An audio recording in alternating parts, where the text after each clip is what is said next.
Hire this is all about me. यहाँ पर आप मेरे बारे में जान सकते हैं, और मैं ऑलरेडी सोशल वर्क को पढ़ाता हूँ। जो लोग वीडियो को पहली बार देख रहे हैं वो यहाँ से देख सकते हैं। और this is the mobile number. कोई भी आपको क्वेरी है, कोई डाउट है regarding social work UGC net subject, उस पर आप कॉल कर सकते हैं, इसी मेल कर सकते हैं। और ये टेलीग्राम चैनल, इसको आप जरूर ज्वाइन कर लीजिए।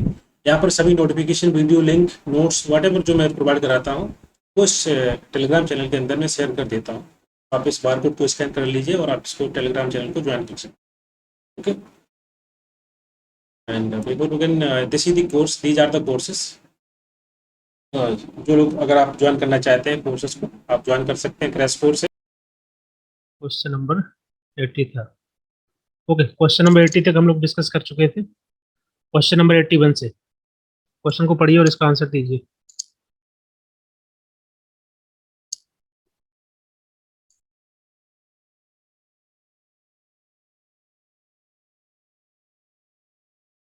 Community based organizations must follow the principle of social justice and human rights, and community based organization must not be sectarian in the nature. Sectarian का मतलब होता है कि धार्मिक या बोल सकते हैं सांप्रदायिक नहीं होना चाहिए, जिसके आधार पर समाज डिवाइड होता है। 81। Okay,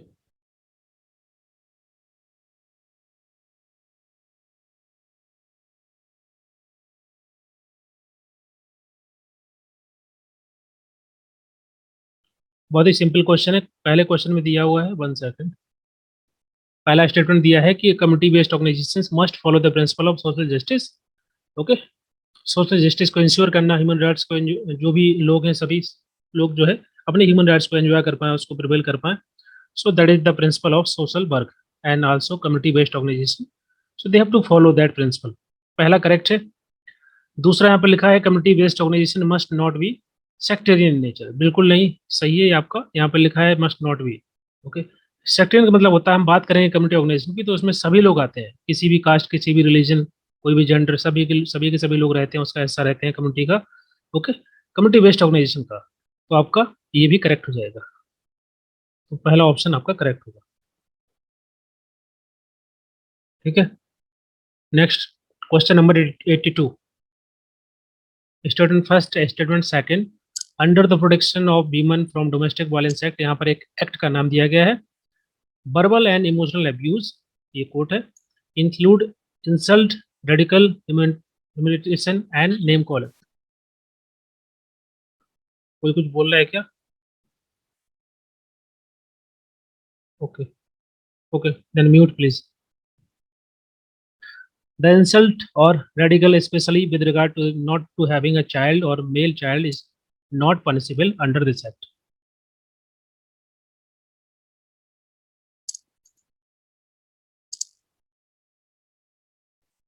Okay, question number 82.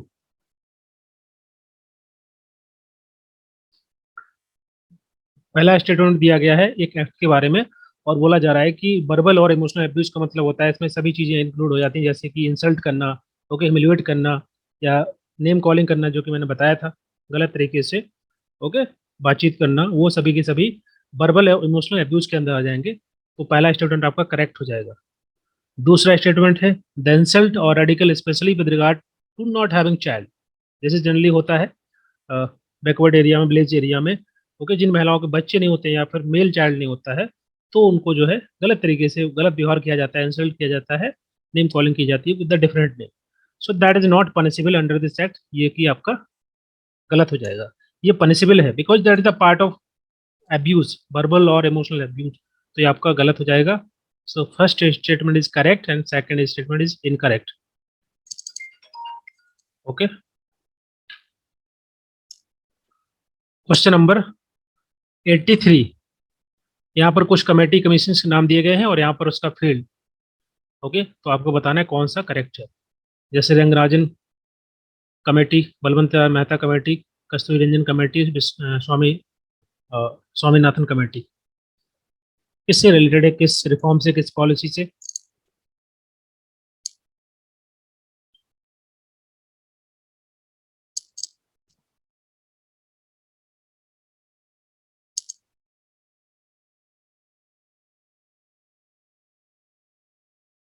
83 का B answer, Rangarajan committee, that is related to poverty.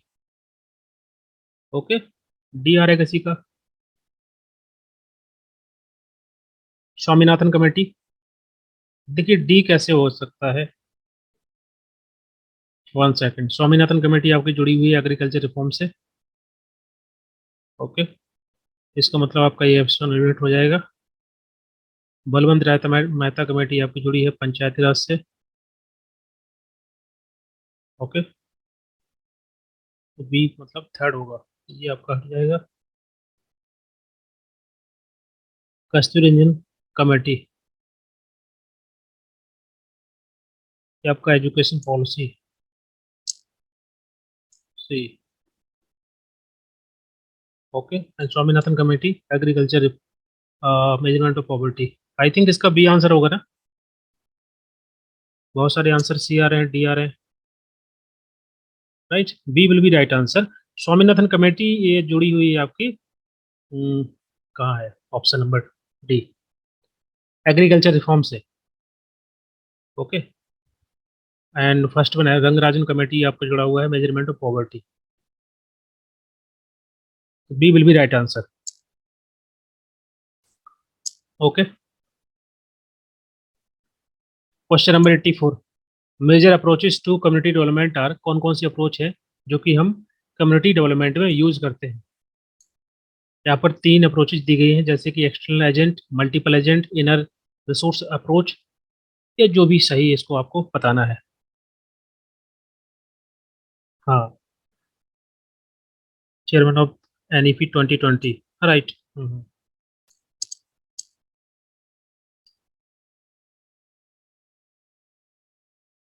बिल्कुल करेक्ट है।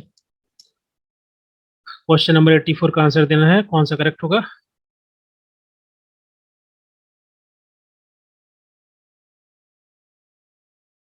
अप्रोच की बात कर रहे हैं यहाँ पर, कुछ लोगों का डी है, specific content, general content, process objective. ये कहाँ पर है, प्रोसेस ऑब्जेक्टिव अप्रोच कहाँ पर है।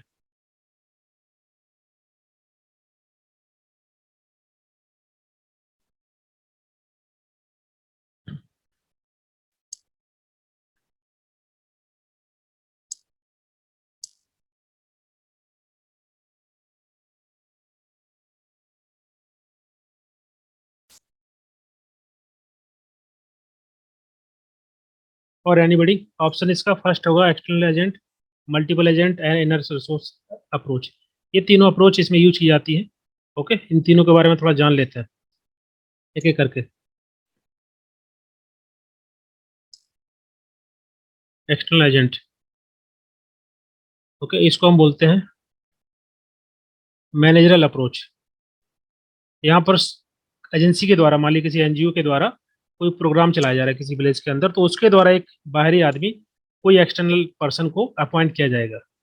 ओके, कम्युनिटी के अंदर प्रोग्राम चलाने के लिए, प्रोग्राम बनाने के लिए, तो उसके पास जो स्किल्स होगी, जो नॉलेज होगा, उसका भी यूज करेगा, लोगों से इंटरेक्ट करेगा, बातचीत करेगा, उनकी समस्याओं को समझेगा, अंडरस्टैंड करेगा, और उसके रिगार्डिंग सोल्यूशन निकालने की कोशिश की जाएगी। तो इसको हम बोलते हैं मैनेजर अप्रोच या फिर एक्सटर्नल अप्रोच। यहाँ पर एक बाहरी आदमी, कम्युनिटी के अंदर का आदमी नहीं होता है, बाहरी कोई पर्सन होता है, ओके, जिसको नॉलेज होता है, अनुभव होता है, एक्सपीरियंस होता है प्रोग्राम चलाने का, वो यहाँ पर आता है और वेरियस कम्युनिटी के प्रोग्राम को बनाना, डेवलप करना, और उसके माध्यम से उनकी जो प्रॉब्लम है, समस्या है, उनको सॉल्व करने की कोशिश की जाती है। इसको बोलते हैं एक्सटर्नल अप्रोच, एक्सटर्नल एजेंट। दूसरा है मल्टीपल एजेंट। इसके अंदर किसी एनजीओ के द्वारा या किसी किसी भी संस्था के द्वारा कम्युनिटी के अंदर, ओके, बहुत सारे वेरियस प्रोग्राम, जैसे कि हेल्थ को लेकर के फैसिलिटी प्रोवाइड कराना, एजुकेशन को लेकर के फैसिलिटी प्रोवाइड कराना, सैनिटेशन, रिक्रिएशन एक्टिविटी बच्चों के लिए। तो इस प्रकार से जो बेसिक चीज़ें होती हैं। क्वेश्चन नंबर 83, क्वेश्चन नंबर 83 में क्या है, इसमें समझना है आपको। अच्छा, इसको डिस्कस कर लेते हैं।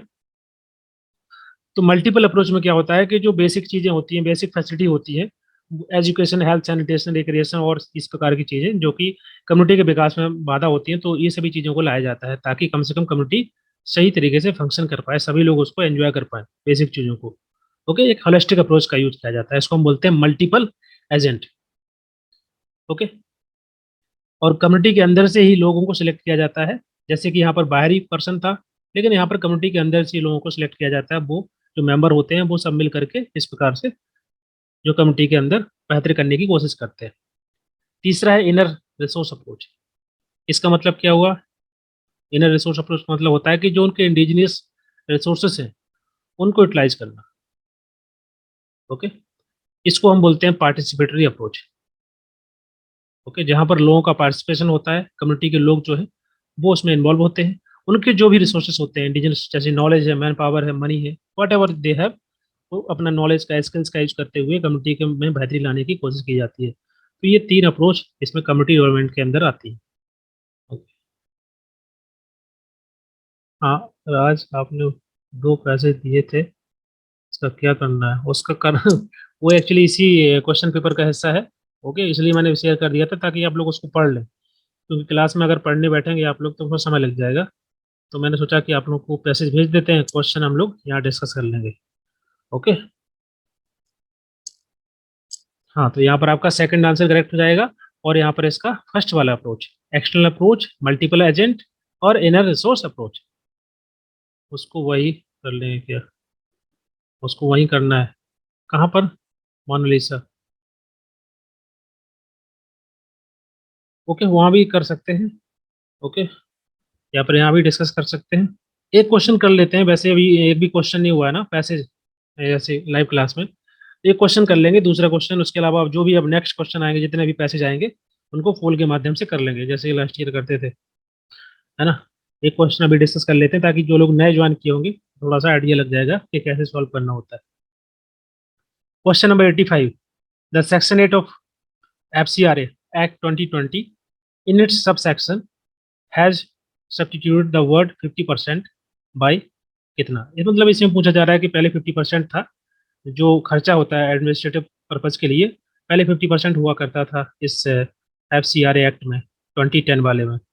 ओके, अभी जो फिर अमेंडमेंट होकर FCRA एक्ट आया 2020 में, तो इसमें कितना कर दिया खर्चा? 50% से 60%, 30, 25 या 20? ओके, जैसे जो बाहर से पैसा आता है और फॉरेन कंट्रीब्यूशन होता है, जैसे मान ली कोई एनजीओ है उसको मिला पैसा, तो पहले क्या होता था कि उसका 50% लोग जो है बता देते थे कि that is spend on the like administrative purpose. किसी का माइक ऑन है? देखिए, अगर क्वेश्चन आपको पूछना है तो आप, हेलो, ओके, तो मैं क्या बोल रहा था? ओके, FCRA जो फॉरेन कंट्रीब्यूशन आता है किसी भी कंपनी को, किसी एनजीओ की, किसी भी संस्था को, तो उसका पहले जो है 2010 वाला जो एक्ट था उसमें 50% था कि 50% एक्सपेंडिचर कर सकते हैं हम एडमिनिस्ट्रेशन पर।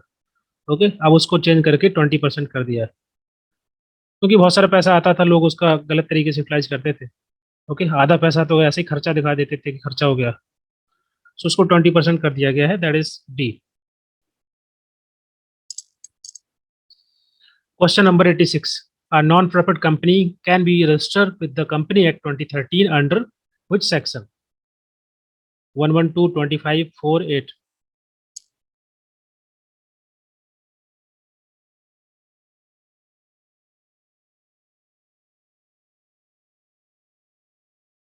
अच्छा, हम लोग जब डिस्कस कर रहे थे थ्योरी में, तो कौन कौन से एक्ट थे जिनके माध्यम से कोई एनजीओ रजिस्टर होता है डिफरेंट कैटेगरी में, जैसा उसका नेचर होगा, जिस प्रकार का वर्क होगा, उसी के अनुसार उसको रजिस्टर किया जाता है। तो किस एक्ट के अंदर बताइए?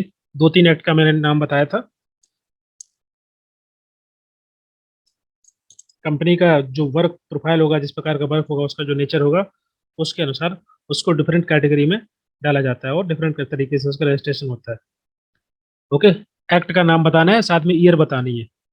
ओके, ऐसे नहीं, एग्जाम में क्वेश्चन आता है तो ईयर भी आती है, तो आपको ईयर ही पता होना चाहिए।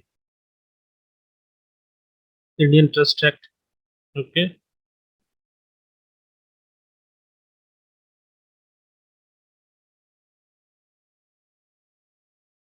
Society registration act 8060। उसके अलावा अगर ट्रस्ट बनाना है तो इंडियन ट्रस्ट एक्ट के अंदर आएगा, इंडियन ट्रस्ट एक्ट 8082। और कंपनी के अंदर register as a company, then section 8 company act 2013 section 8। Okay, तो ये आपका सेक्शन 8 करेक्ट हो जाएगा।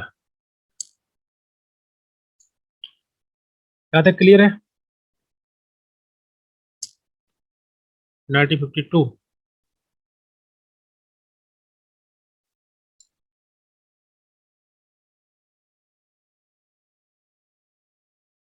कहाँ पर क्या गड़बड़ हो गया?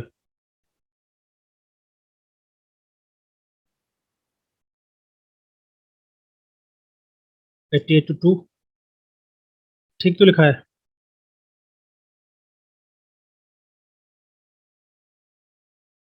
ओके, कंपनी एक्ट के बाद क्या हो गया? जयश्री नाग।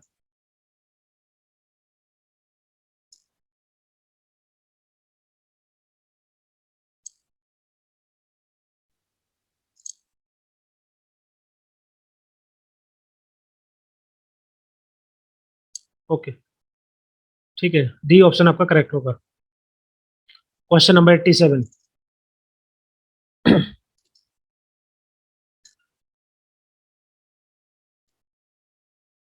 सर कंपनी एक्ट 1952 होगा ना?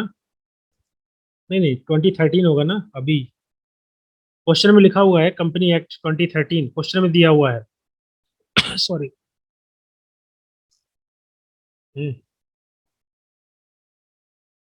वो 1956 है, 1952 भी नहीं होगा, वो 1956 था। पहले पहले जो एक्ट था उसमें बदलाव हुआ होगा।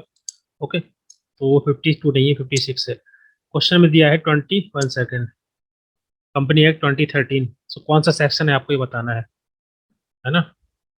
हाँ, वो 1956 है, 52 नहीं है।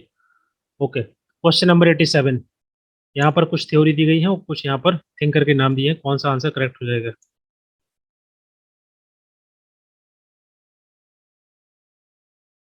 Are K Merton, okay, Everett S Lee, Emile Durkheim, Max weber.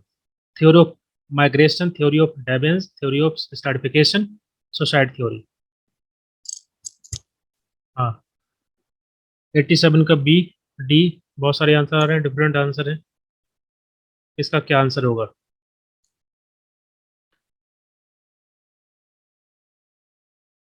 87 का बी। आर के मैटन के द्वारा थ्योरी ऑफ डेबेंस दिया गया है। होगा, इसका मतलब आपका ए पेयर होगा सेकंड के साथ, तो आपके दो ऑप्शन एलिमिनेट हो जाएंगे। आप देख लेते हैं नेक्स्ट। एमाइल दुर्खाम, अच्छा मैक्स वेबर का पता ही होगा आपको, थ्योरी ऑफ स्ट्रैटिफिकेशन। तो डी आपका थर्ड के साथ पेयर होगा, इसका मतलब एक ही ऑप्शन यहाँ पर है, तो आपका बी करेक्ट हो जाएगा। ओके, अब बताइए थ्योरी ऑफ माइग्रेशन का मतलब क्या होता है? एनीबॉडी? हम लोग डिस्कस किए थे, बोलिए।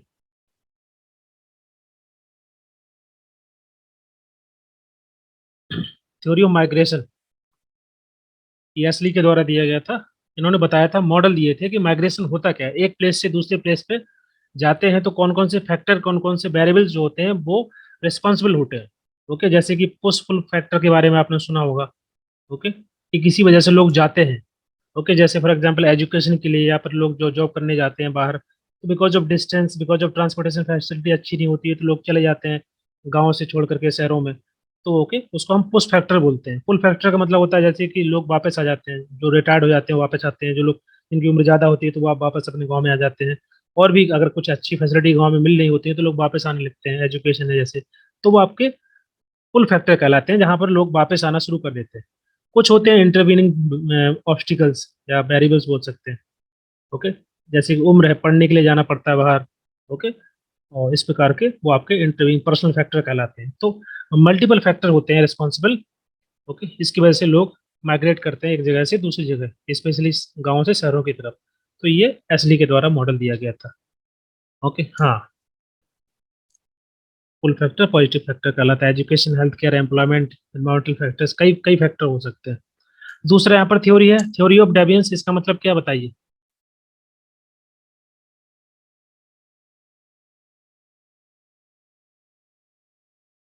हाँ जी, एसली बेबर ने क्या पुशफुल फैक्टर दिया था?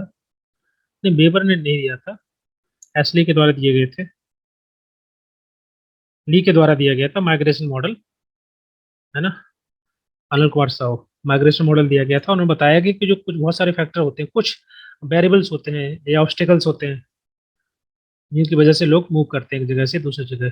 कुछ इंटरनल फैक्टर्स होते हैं, कुछ पर्सनल फैक्टर होते हैं, ओके, अपनी ग्रोथ के लिए, जैसे एजुकेशन है तो लोग चले जाते हैं।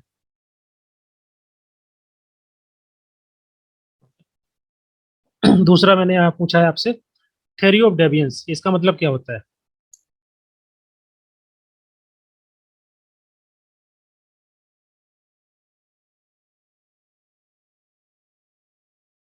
किसके द्वारा दिए गए? आर के मैटन के द्वारा, theory of डेविएंस।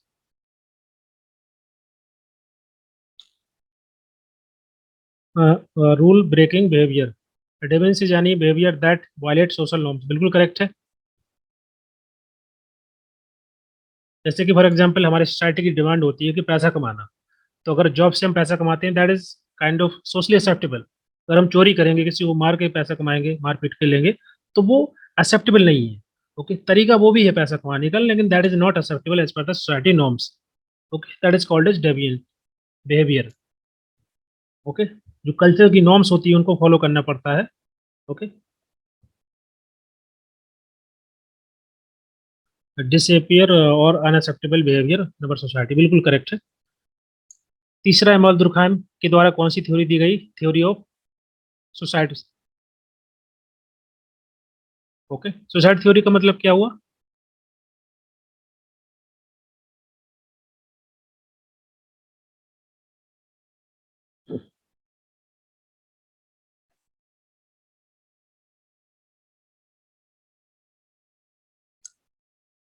Social factor max, amyl दुर्खाम के द्वारा जो सोसाइटी थ्योरी दी गई है उसका मतलब क्या हुआ? सोसाइटी इम्पैक्ट ऑन सोसाइटी, बिल्कुल। जैसे कि सोसाइटी के अंदर जो है बोल सकते हैं किसी प्रकार का डेविएंस है। ओके, जैसे फॉर एग्जांपल अब प्रेजेंट टाइम में बात करें तो एम्प्लॉयमेंट अगर नहीं है, रोजगार नहीं है, राइट, समय से अगर बारिश नहीं होती है तो जो किसान होते हैं वो हत्या कर लेते हैं, सुसाइड कर लेते हैं। ओके, तो अगर कहीं ना कहीं हमारे सोसाइटी के अंदर डेविएंस ज़्यादा हो रहा है, इसकी वजह से जो कहीं ना कहीं जो गोल होते हैं लोगों के सोसाइटी के, वो उसको अचीव नहीं कर पाते, और इस वजह से लोग जो है सुसाइड करते हैं। These are the main reason for death, resulting directly positively, और बोल सकते हैं कि डायरेक्टली इनडायरेक्टली कहीं ना कहीं इसी वजह से ब्रेक डाउन होता है। Society hold individuals, society impact on society. हाँ, तो जितने भी डेथ केसेस होते हैं उसके पीछे कुछ ना कुछ जो रीजन होता है, जो जुड़ा होता है हमारी सोसाइटी से। अगर सोसाइटी के अंदर बहुत ज़्यादा हाई लेवल ऑफ एनोमी है, मतलब ऐसी कंडीशन जहाँ पर बहुत ज़्यादा ब्रेकडाउन हो रहा है, या बोल सकते हैं कि जो वैल्यूज़ हैं उनको फॉलो नहीं किया जा रहा है, या सोसाइटी के अंदर हारमोनी नहीं है, डिसहारमोनी है किसी न किसी रूप से, तो कहीं ना कहीं ये सभी के सभी फैक्टर्स आपके रिस्पॉन्सिबल होते हैं सोसाइटी को। ओके, डायरेक्टली इनडायरेक्टली कहीं ना कहीं जुड़े होते हैं। ओके, थ्योरी ऑफ स्ट्रैटिफिकेशन ये किसके द्वारा दी गई? मैक्स बोर के द्वारा। इसका मतलब क्या है? हाँ हाँ, society factor responsible for this society either directly और इनडायरेक्टली, करेक्ट है।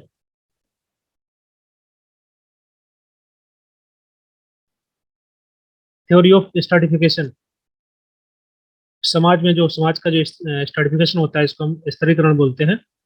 ओके, उस थ्योरी को मैक्स वेबर ने दिया था, डिवीजन ऑफ सोसाइटी। ओके, तो कौन कौन से इन्होंने फैक्टर बताए थे कि कौन से फैक्टर रिस्पॉन्सिबल होते हैं स्ट्रैटिफिकेशन के लिए, उस हायरार्की बनाने के लिए जो कि सोसाइटी को डिवाइड करता है? तो पहला फैक्टर बताया था इन्होंने, क्लास, बिल्कुल, स्टेटस और power, based on the class status and power. Okay, class इसको बोल सकते हैं सोशल एस्पेक्ट है आपका, ये आपका इकोनॉमिक एस्पेक्ट हो जाएगा, ये पॉलिटिकल एस्पेक्ट हो जाएगा। पावर और ये स्टेटस आपका इकोनॉमिक एस्पेक्ट हो जाएगा, बिल्कुल। Property, prestige, power. हाँ, प्रेस्टेज आपका सोशल एस्पेक्ट हो जाएगा, क्लास एस्पेक्ट हो गया, प्रॉपर्टी, इनकम, स्टेटस, और पावर पॉलिटिकल एस्पेक्ट हो गया। ओके, तो दीज आर द फैक्टर्स जिसकी वजह से समाज के अंदर हिरार्की बनती है, स्ट्रैटिफिकेशन होता है। Okay, B will be right answer. Question number 88, according to what let, यहाँ पर स्पेस दिया है, आपको बताना है the interaction between the coping activity of people and the demand from the environment. That is called as social adjustment, social cohesion, social endurance, social functioning. उसको क्या बोलते हैं?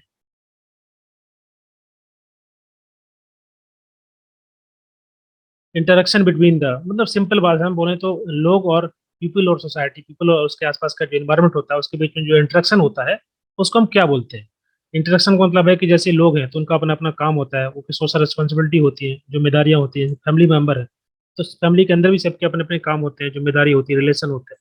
इसी प्रकार से समाज के अंदर जो लोग रहते हैं उनका और उनके आसपास के एनवायरनमेंट से, सोसाइटी से जो इंटरेक्शन होता है उसको हम क्या बोलते हैं? उसको बोलते हैं हम, नहीं नहीं, देखिए कोहेंशन का मतलब अलग होता है। कोहेंशन का मतलब होता है एकजुटता, ओके, क्लोजनेस। सोसाइटी के अंदर क्लोजनेस कहाँ होती है ज्यादा, ओके, वो कोहेंशन अलग चीज है। जैसी फैमिली में बहुत ज्यादा कोहेंशन होता है उसको हम बोलते हैं social functioning. Functioning is kind of interaction between the environment and the people, okay. जब लोग अपना रोल या जिनकी जो रिस्पॉन्सिबिलिटी होती है उसको परफॉर्म करते हैं अपने आसपास, अपने सराउंडिंग में। इन्वायरमेंट का मतलब यहाँ पर वो इन्वायरमेंट नहीं है, ये सोसाइटी की बात कर रहे हैं हम, okay. As a work, as a social activity, relationship बनाना, पार्टनर बनाना, फैमिली में वर्क करना, साथ में अपनी जिम्मेदारियां निभाना, वो आपका इंटरेक्शन कहलाता है, इसको हम बोलते हैं social function, okay. Yes, Himani Mishra, आपका कोई क्वेश्चन है?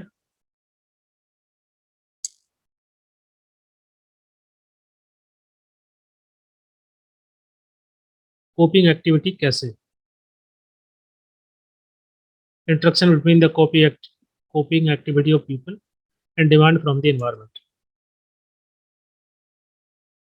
कॉपी एक्टिविटी मतलब यहाँ पर सिंपल है कि जो मतलब पीपल हैं और उनका जो एनवायरनमेंट है उनकी लोगों से क्या डिमांड है। जैसे फॉर एग्जांपल यहाँ पे एनवायरनमेंट का मतलब है सोसाइटी से, फैमिली से, सोसाइटी से। तो फैमिली की डिमांड क्या होती है एक पर्सन से? जैसे फैमिली के अंदर कौन कौन रहते हैं, हस्बैंड वाइफ पेरेंट्स होते हैं, उनका काम होता है कि बच्चों की नर्सरिंग करना, टेक केयर करना, ओके। बच्चों का काम होता है पढ़ाई करना, स्टडी करना। तो उनकी भी एक्टिविटी है जिसको हम कॉपी एक्टिविटी बोल रहे हैं, ऑफ पीपल, लोगों के वर्क रिगार्डिंग द डिमांड, जैसी उनकी डिमांड होती है, ओके। उसके अनुसार लोग काम करते हैं। उनकी जो रिस्पॉन्सिबिलिटी होती है, जॉब होती है, एक टीचर का काम होता है पढ़ाना, ओके। उसकी हम बात कर रहे हैं यहाँ पर इस क्वेश्चन के अंदर। तो जो उनका इंटरेक्शन हो रहा है उसको हम बोलते हैं social function, okay. Next question, question number 89। Which is the first country in the world to make cooperative social responsibility as mandatory? CSR activity की बात कर रहे हैं यहाँ पर कि किस देश के अंदर इसको मैंडेटरी बना दिया गया है कि जितनी भी बड़ी कंपनियां होंगी, ओके, उनको जो है CSR एक्टिविटी में कुछ पैसा खर्च करना पड़ेगा अपनी इनकम का, for the welfare of the society. Of course that is the India, okay. इस एक्ट को कब लाया गया था?